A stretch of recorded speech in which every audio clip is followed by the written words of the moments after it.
If you were the leader of the strongest country in the world, will you disappoint your people by refusing to fulfill your most important job duty? No, we're not talking about releasing your tax returns or stop tweeting. It is actually a duty that will benefit you more than anyone else. You may have guessed it. Today's mystery is about Queen Elizabeth I. It is a mystery that has puzzled many for the last 500 years.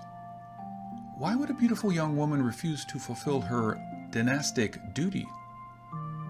In 1559, when Elizabeth was crowned Queen of England, she was the queen to get. Her list of suitors was 3 pages long. Let's put it this way. You can hardly find one European monarchy not on the list. This list is so long. There were 34 principal suitors from 1533 to 1585, not counting the suitors not suitable for a queen like her.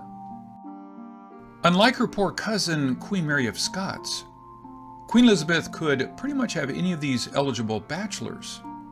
Of course, her first marriage proposal came in when she was 1 year old from Charles, Earl of Angoulême, in 1534, followed by Duke of Orleans in 1536, when she was too young to decide on a good match. But the offer from Archduke Ferdinand of Austria seemed to be a good choice. Then the offer from James Hamilton, who was third to the throne of Scotland, came in 1543. Then an offer from Prince Felipe. That was 10 years before Prince Felipe married her sister, Mary Tudor. Prince Felipe? How can I marry him? Habla no español. But all these powerful monarchs were no match when she met handsome Thomas Seymour, Lord Admiral of England, after she moved in with Queen Dowager Catherine Parr in 1547. Why is a good man always taken? Lord Admiral was not only the second most powerful man in England, but he was also the best looking. Don't ask me what happened, but when my stepmom found out, Queen Dowager Catherine, she sent me away. I don't like to send shockwaves to people with weak hearts. The death of Thomas Seymour not only broke Princess Elizabeth's heart, but also landed her in suspicion and trouble. She had no marriage proposal for 4 years until the brother of Duke of Guise proposed in 1551. I wonder if anyone from the Guise family would dare ask my hand in marriage, only if they knew that that was the hand signing the death warrant to cut off my cousin Mary, Queen of the Scots, daughter of Mary of Guise. Followed by Alfonso, son of Duke of Ferrara, and then son of Cosimo de' Medici, Duke of Florence. I don't like who wants to marry into the de' Medici family. I heard King Francis had to find comforts in mistresses just to run away from Catherine de' Medici. Then in 1552, Prince Frederick of Denmark proposed. Prince Frederick isn't a bad choice, but I heard he was fighting the Lovanian War, which makes me wonder, does he really love me, or just my money to finance his war? No, I'm not for sale. In 1553, an arrangement for Princess Elizabeth to marry Edward Courtenay, Earl of Devonshire, was underway. He was the great-grandson of King Edward IV through his grandmother, Princess Catherine of York. So that marriage would have been a marriage of the 2 roses. After I turned down proposals from 3 different princes, what makes you think I would consider marrying Earl of Devonshire? I heard he's been in prison since he was 12 and spent 15 years in the Tower of London. Make me marry an ex-con? Are you out of your mind? 1554 and 1555 were busy years. My lineup included nobles from Europe, and the Prince Frederick of Denmark proposed to me again. I mean, he didn't actually get married until 1572, but I'd like to think he was waiting for me because he named his first child Elizabeth. But I just wasn't interested. But the marriage proposals kept on coming.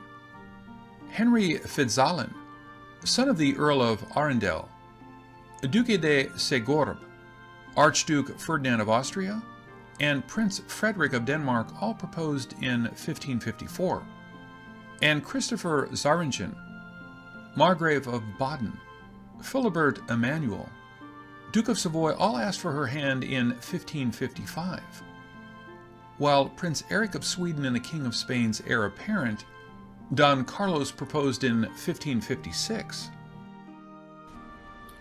If you think my line of suitors are impressive, wait till you hear what was in store for me after I was crowned Queen of England. But the young lady Elizabeth is gone the day when I was crowned Queen of England.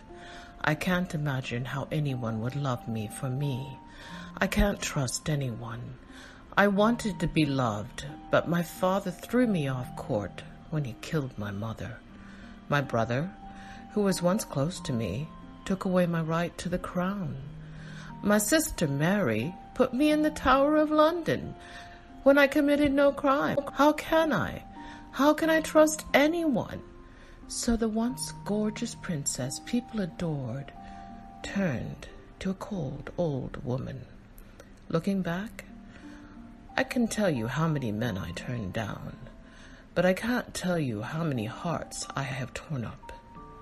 Then in 1559, the newly widowed King Philippe II decided he may have a better chance than his son, so he proposed to Queen Elizabeth. But he was not the only king interested in the beautiful queen. Prince Eric of Sweden tried again, while the son of the Duke of Saxony and Sir William Pickering and James Hamilton from Scotland, Henry Fitzalan, Earl of Arundel, and Robert Dudley, Earl of Leicester, all tried their luck and failed in 1559. When King Philip was also King Consort of England, his son, Don Carlos, proposed to me. Now England has a new queen. He wanted to keep his job as King of England by proposing marriage to me. What does he think? I am a trophy to be passed between father and son? Some people said Queen Elizabeth enjoyed the attention and played her cards as part of the diplomatic game. But I don't think any country would be interested in a game like that.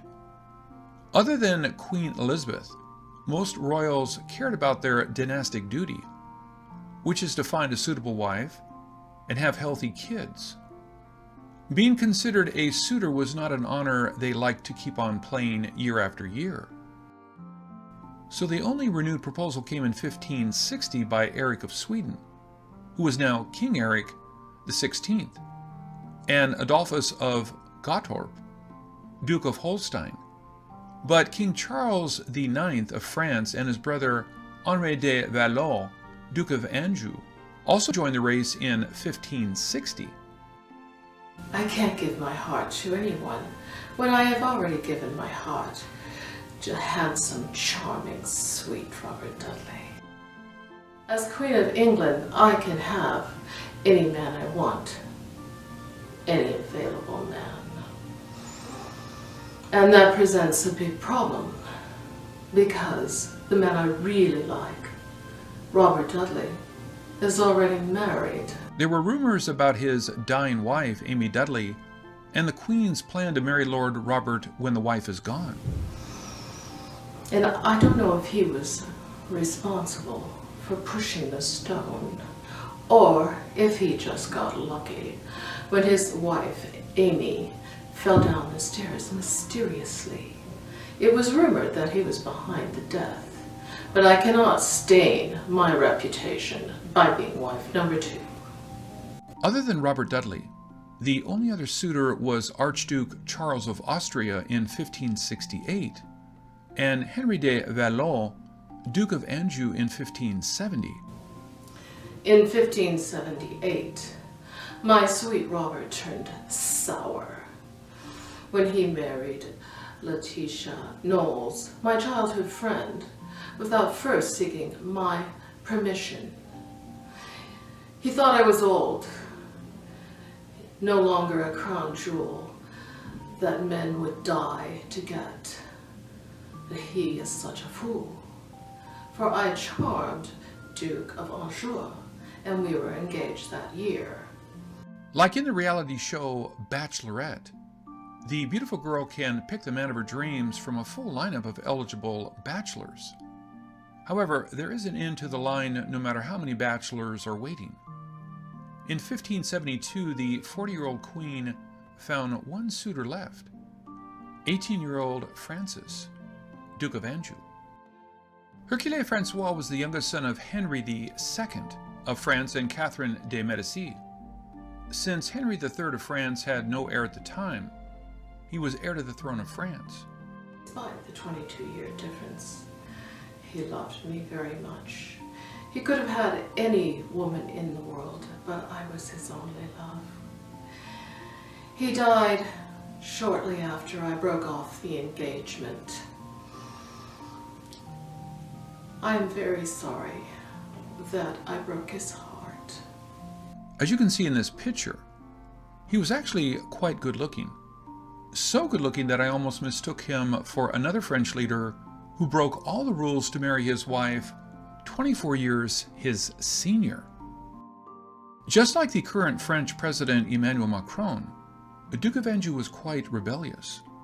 Although born a Catholic, he did not get along with his brother King Henry III and joined the Protestant rebels, his cousin Prince of Condé and King of Navarre.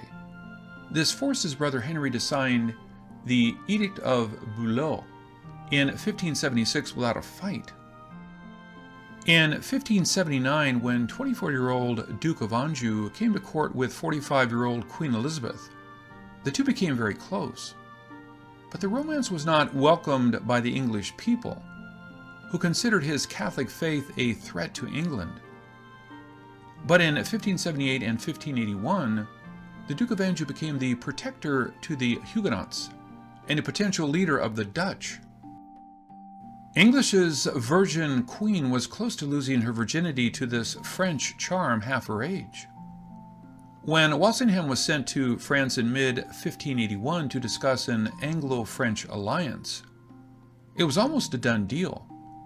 But the French wanted the marriage agreed first, while the English were under instruction to obtain a treaty before committing to the marriage. As the deal fell apart, the rest is history. On Anjou's 1581 farewell, Queen Elizabeth penned a poem on Monsieur's departure. Unless she wrote the poem with the intention to fool us all, she seemed to really love the young prince. When the broken-hearted Anjou suffered another defeat in Antwerp, Queen Elizabeth officially ended their engagement. Duke of Anjou returned back to Paris and died in 1584. When the Queen heard of his death, she cried publicly for 3 whole weeks and wore black for 6 months. To the French ambassador, she described herself as, quote, a widow woman who has lost her husband. So the Virgin Queen was not a virgin by choice, but by circumstances. But there must be a reason why she let so many great marriage proposals go. It is a mystery best to remain unsolved. This is Ken Peters. Thank you for watching. Who are we? Where were we from? The lives we live may just be a dream.